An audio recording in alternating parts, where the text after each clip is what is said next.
We know the administration has been lying. Do you support an investigation of what went on?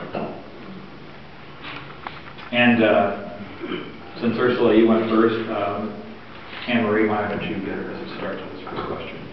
Thank you for your question, Gary. And I absolutely do support a complete and thorough investigation.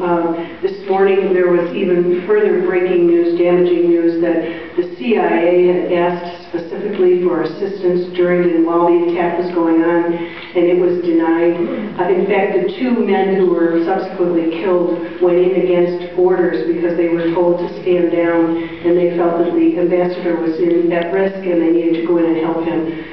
In Washington, after September the 11th, we had what they called a very secured briefing with Secretary Clinton and with others in the FBI. The members of Congress did. It was bipartisan. We were all there. And very unfortunately, the information that was relayed to us was not consistent with what we're hearing now.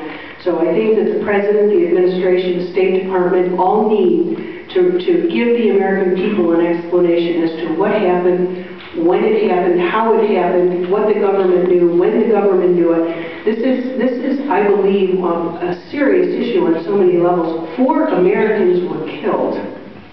And if we had the opportunity, we had troops on standby, we had pilots, we had a drone that was observing this in real time, that this administration, the State Department, have an absolute obligation to explain to the American people how this happened and how we can prevent this from happening again. Thanks, Gary, for your question. I do agree that there needs to be an investigation of the killings in Benghazi, but I think it's also an opportunity to rethink U.S. foreign policy and to think about how can we, rather than build an empire and have a policy that really threatens people in other countries, how can we have a foreign policy that makes the U.S. more secure?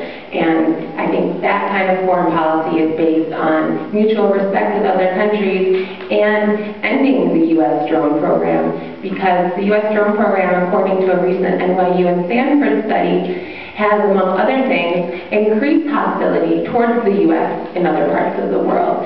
I just imagine how would I feel if there was a constant buzzing drone flying over central New York, watching me and possibly striking someone in my neighborhood. And so I think these are important things to consider when we talk about the situation in Benghazi and in the Middle East generally. And I think it's unexcusable the killing of U.S. diplomats, U.S. service members, or civilians anywhere.